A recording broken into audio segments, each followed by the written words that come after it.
بسم الله الرحمن الرحيم رب اشرح لي صدري ويسر لي أمري واحلل عقدة من لساني يفقهوا قولي. Assalamu alaikum everyone. How is everyone doing today? You all can type in the Q&A section and not the chat.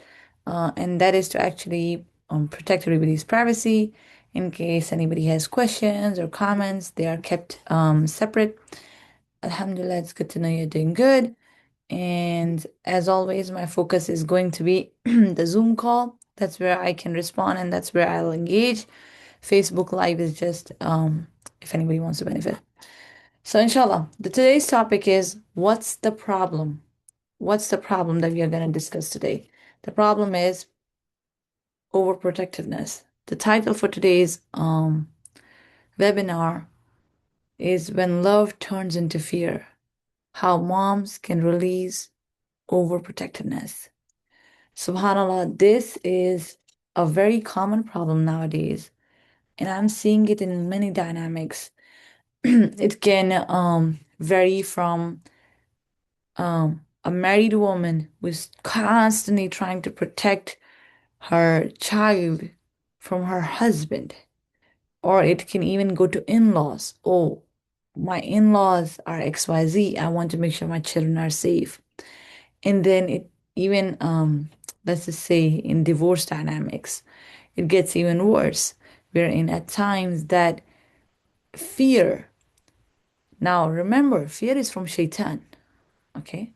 So that level of extensive, intense fear can lead a woman to a point that she's not logically thinking, and she might actually, under her emotional state, perceive that it's the best thing she's doing, but is not actually correct in many cases. That she may actually go ahead and say things just to make sure her child is safe from the biological father. But in reality, if we put the facts together, the child is actually biologic safe from the biological parent. It's not that, it's just that mother is over emotional in that subject. And I know it's a very delicate topic. I know it's very easy to upset sisters. But hey, the goal here is to not please people, rather to help people. The goal here is to not give you what will leave you thinking, oh wow, she's on my side. Rather, it is to give you something that on the day of judgment, when we will stand, you'll be like, yeah, she did tell me this. And inshallah, this will be helpful for everybody. So in divorce dynamics also, sometimes this overprotectiveness, this intense fear in a woman, if not regulated, can actually create problems that should not exist because they harm the children.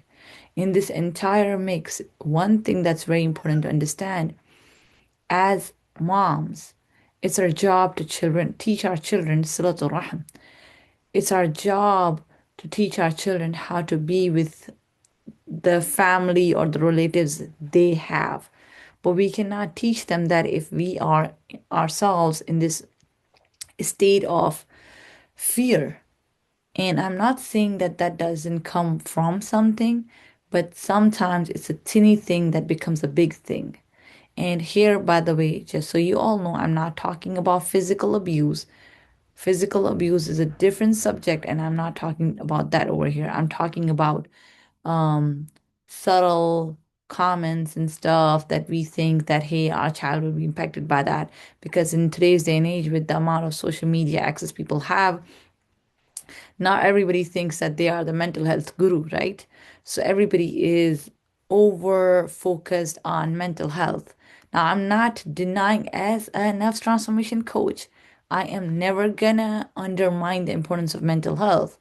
However, I would say one thing, a slight comment from the grandma is not gonna destroy that child. It's not. We as parents have to be in a state wherein we can teach our children to learn from those dynamics. And now it's important that in this whole situation, I keep saying we have to do this, we have to do this as moms, right? And to be able to do all of that, the most important thing is to recognize my own state needs to be good. And instead of thinking about how people are, how things are, we need to think about how am I in that moment? What's happening to me in that moment when I am thinking in this way that I have to constantly protect my child? This love turns into control, it turns into anxiety, it turns into hypervigilance, and it actually physically, mentally drains moms. They can unintentionally create a sense of dependency and fear in their own children. Because guess what? Even if you don't talk to your children about these things, they can sense your energy. And when they sense your energy, it affects them.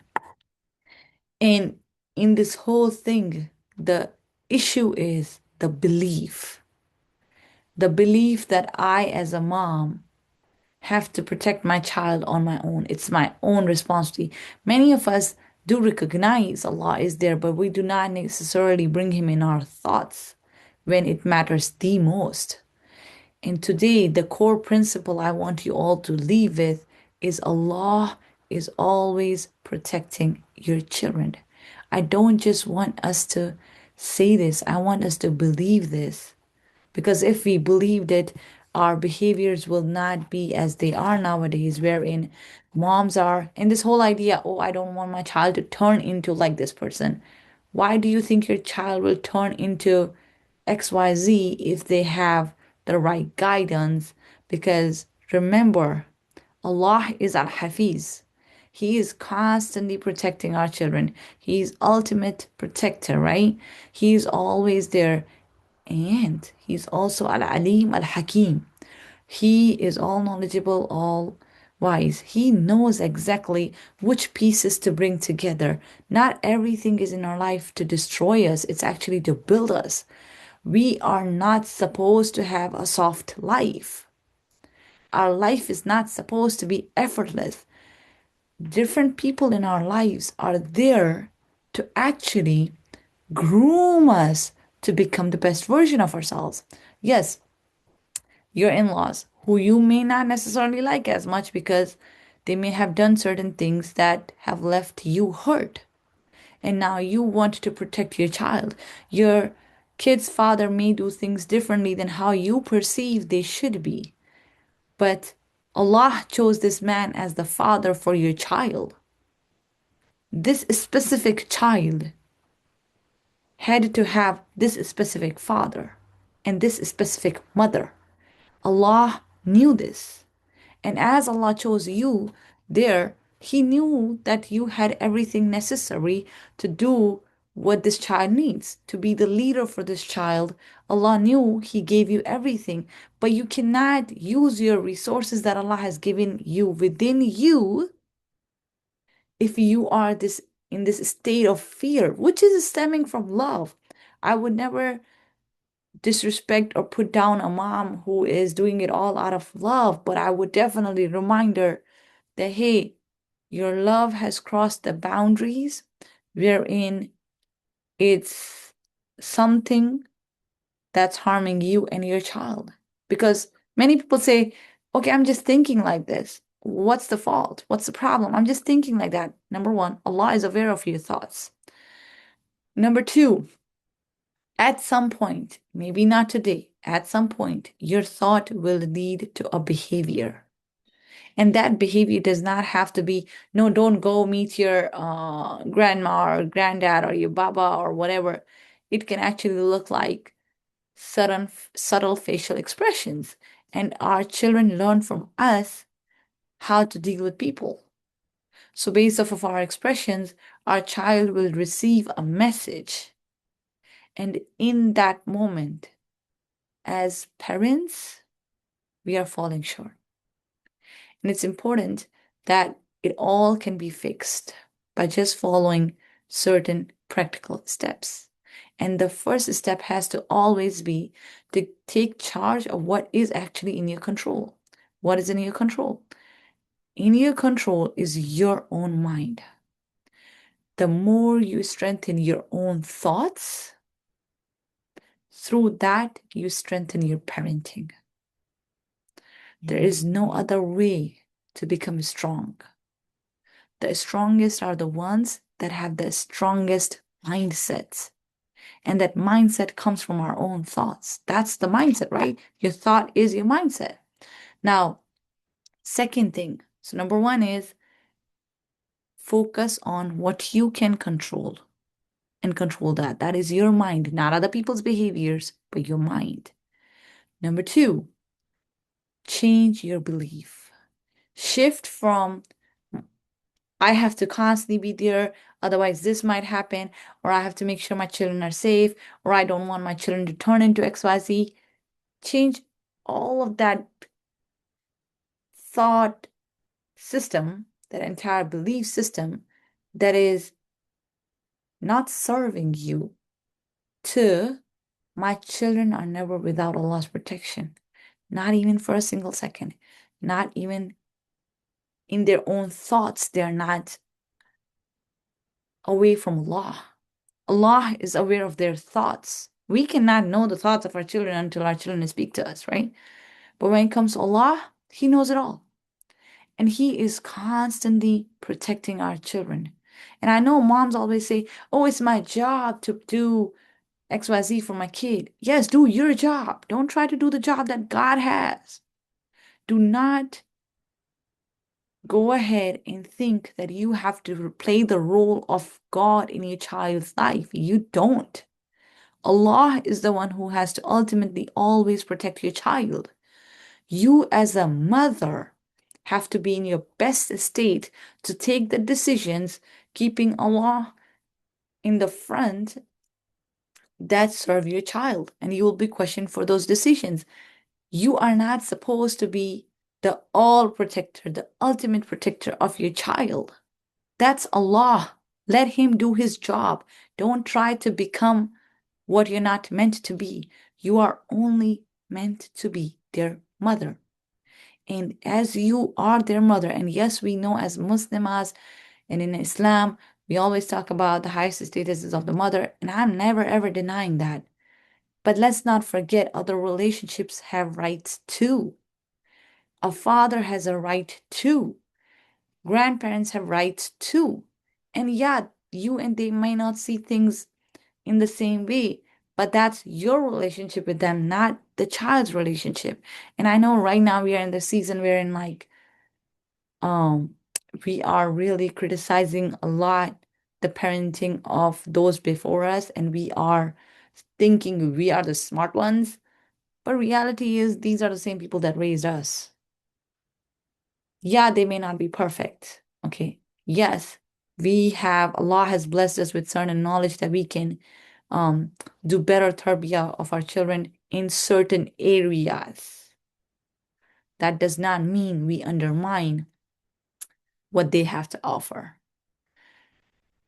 With that, it's important to recognize that this whole negative thought is only and only harming you and your child, nobody else.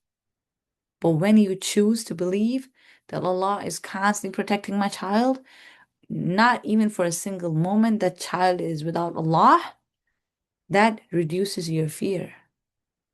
That softens your reactivity. That anchors you in trust that Allah has the back of my kid. I don't need to always be there. I don't always need to manage his or her relationship with those around him or her.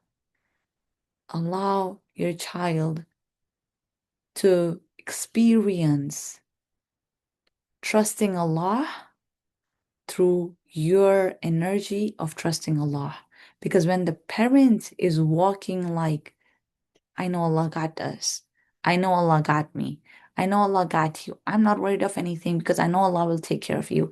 I know for a fact that if something was to come and hit you, if Allah intended, the angels will come and protect you. Allah can do it, and Allah does do it. But do we trust Him? Do we walk like, yes, I know my child is constantly protected? Now, again, I'm not saying intentionally put your child in physical harm. I'm not saying that. All I'm saying is not everything is harmful. In today's day and age, we are over dissecting these things. I will answer the questions after I finish the talk part, inshallah. So the first step was focus on what you can control. That's your mind first and foremost.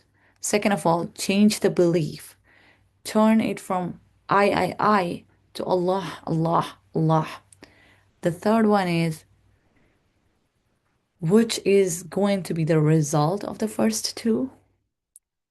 To be in the best emotional state. When you are in your best emotional state, you are able to take decisions in a manner that actually serves your child.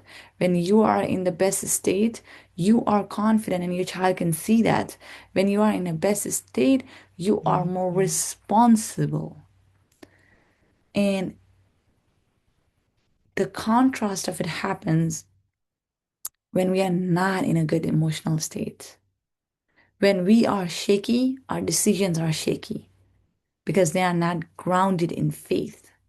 And it's important to recognize that as we go through these steps, we have to embrace, not just go through the superficial work, rather actually deep work, wherein we recognize truly deeply, we accept it, embrace it, that Allah protects my child. And that's where the mindset shift happens. And when the mindset shift happens, this shift removes the emotional pressure and the burden from you as a mom to actually do everything and control everybody's behavior and constantly try to keep your child with you. No, the child needs to learn to actually go in the life slowly, gently, and their first exposure is going to be the family around them. And they have to learn through us that Allah is constantly protecting them. And in this process, what we learn is we go from fear-based parenting to faith-based parenting. Yes, it is work, but this work actually serves our children because when they grow up and become adults, they don't only have healthy relationships that were a result of their moms being in a good, healthy state within themselves to be able to guide them, but it's also that the child grows up to become an adult who feels safe, that Allah is protecting me. And I think with that, I can end, inshallah. The key points really are to remember Allah is constantly protecting your children. To remember when your mindset shift will happen, your emotional state will change. And when your emotional state will change, that will give you the power you need to be able to manage any circumstances you are in. And the third one was, what was it? I'm forgetting. I'm forgetting. What's the third one?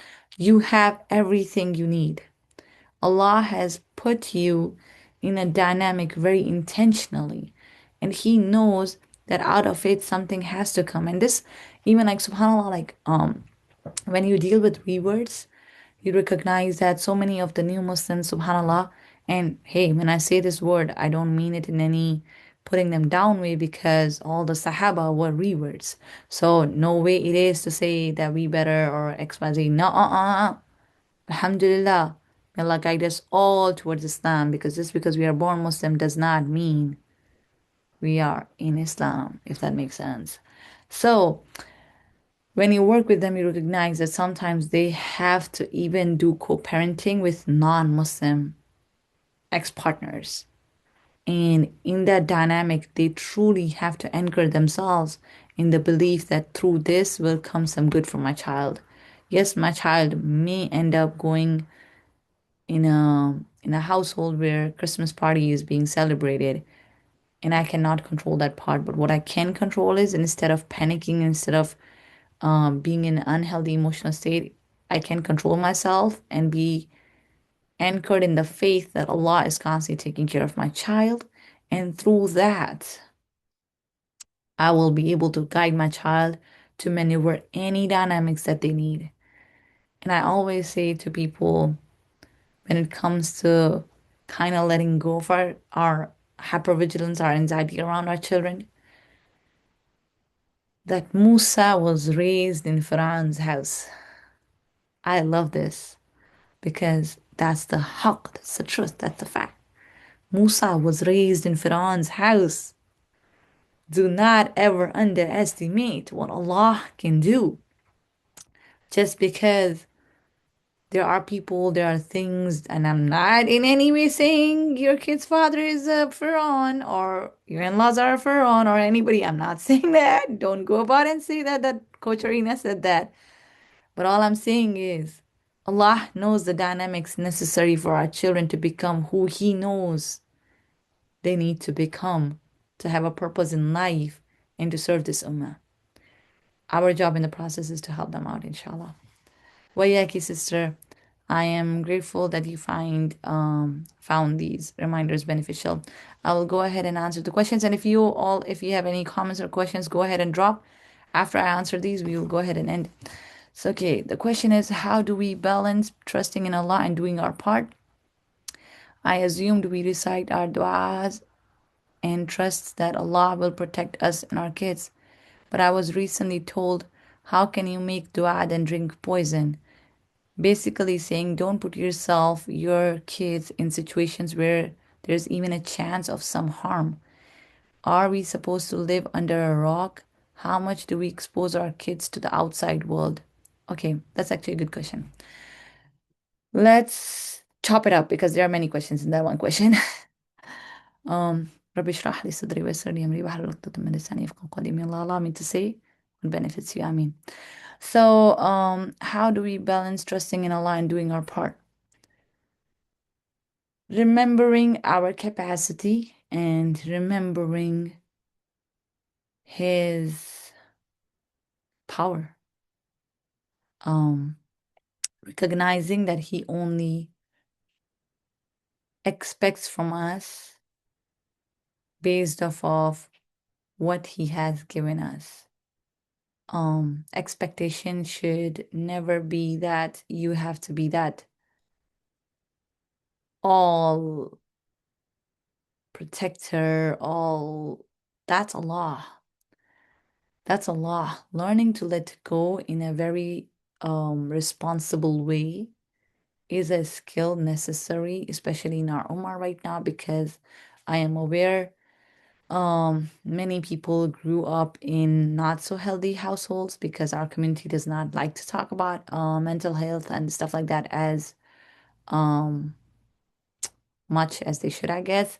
And I do not necessarily blame them. The reason for that is so far a lot of the discussions have revolved when it comes to psychology from Western psychology perspective.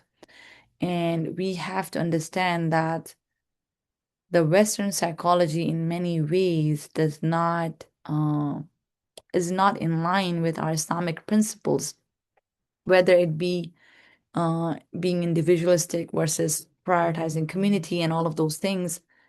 It's just not. And in many ways, Western psychology totally separates the concept of God, separates the concept of our soul, and because of it, in many ways, it does not work. And I'm aware I'm saying that on YouTube, because this session is gonna go on YouTube. But our Muslim scholars had done the psychology work long before all of this came, and that's ilmun nafs. That's what I got trained in, right? As a life coach, as a transformation coach. That's what I use to help my clients.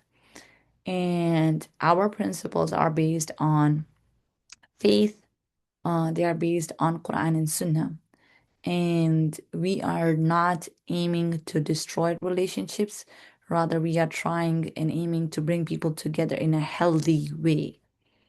And that's not the goal from a Western psychology perspective, right? So I understand why our people have chosen to stay away from mental health discussions for the longest time because, hey, nobody wants to create the everybody lives alone and dies alone dynamic. Alhamdulillah, our Muslim people are at least that smart. Uh, so I can understand that. But with that, reality is many did grow up in environments where there wasn't necessarily a healthy way of communicating or resolving conflicts and stuff like that. And then now these kids have gotten married and the cycles are continuing, and everybody has to do individual work. The man of the house has to do individual work. The woman of the house has to do individual work, and they have to be accountable for themselves as opposed to saying, what are you doing, right? And in this whole process, as the child is being raised, it's important that we recognize that we can only do so much. Rest Allah has to do, but we have to do our part. That's where this workshop comes into place, right? That's why I chose this topic, because our part is to be the ones who show up in a faith-based parenting style. Our decisions should be faith-based. Our thought processes should be in line with Quran and Sunnah. So that's our part. And when you follow that part, you already have the answer as to where do we go, how far do we go. And as far as how can you make dua and drink poison, yes, that is correct. We are not, as Muslims, we are not passive people. We take actions. When we see the wrong, we stop the wrong. We don't give the other cheek. We are not those people. However, not everything is a poison. We have to recognize that there is actual reality and then there is mental reality that we create in our heads. And as a coach, when I sit with my clients, I dissect with them whether it's a fact or it's something that was created in their minds. And yes, mind is a superpower. It can do those games with you. That's why it's important to take charge of our mind and don't let that take charge of you. And this is the key point. Is it really poison? Because if you go to social media right now, everything is poison. Everything is poison. We all will be living alone without any human being, and we'll most likely die alone as well. Because, hey, everything is poison. Everybody is poison. That's why, as I was talking, also, I was specific about physical abuse because that's factual. You can see it, right? But everything else is very subjective. And you have to be careful. Did the person actually give you those words, or did you perceive it like that? Right? So, in those dynamics, it's important to recognize that before we take a decision, we must take professional help. We must take professional help. And I know a lot of times people say, this is expensive, like Thrive 2026 that I have launched for next year, inshallah. I know in our community, people say this is expensive. But reality is, expensive is also dependent on what do you believe and what do you value? What are you not gaining when you're choosing to let go of an opportunity to fix the problem? What is your life going to look like if it continues to stay as is? And how much cost are you willing to pay to stay as is, right? And those are some things that people need to self-reflect that, okay, I'm not willing to do XYZ, but then I'm staying in this. And if I'm staying in this, then how do I get out of this? Okay, this is the price to get out of this. So we have to look within, how much do we really value to solve our problems? Not everything is a poison. Are we supposed to live under a rock? No, we are not. No, we are not. We are supposed to prepare our children for the world. We are not supposed to prepare our children to live in such a shielded way that they cannot do anything. How much do we expose our kids to the outside world? We expose them enough that they are safe. What do I mean by safe? Do your due diligence in a manner like, for example, if I know a neighborhood where they do shootings at night. Okay. Now, as a responsible, emotionally regulated adult parent, why would I send my kid there? Obviously, I would not. If I do that and then I say I trust Allah, no. You had all the facts in front of you, still you chose to make the wrong decision. That's on you. And sometimes we go to extremes. We go to extreme situations. In extreme situations, I always say go to a professional, talk to a professional, get the help necessary. But not everything is extreme. That's the point here. Not everything is extreme. Did this help?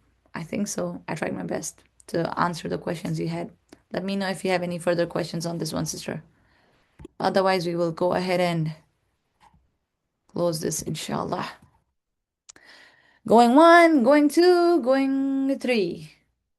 I do not think you have any further questions, and I pray that my answer helps you out. And this is not just for this sister, this is for all of us. We have to be willing to take professional help instead of trying to solve everything on our own because you're not supposed to. That's not your job. Be willing to take the help when Allah brings it in front of you. Inshallah. Assalamu alaikum wa rahmatullahi wa barakatuh.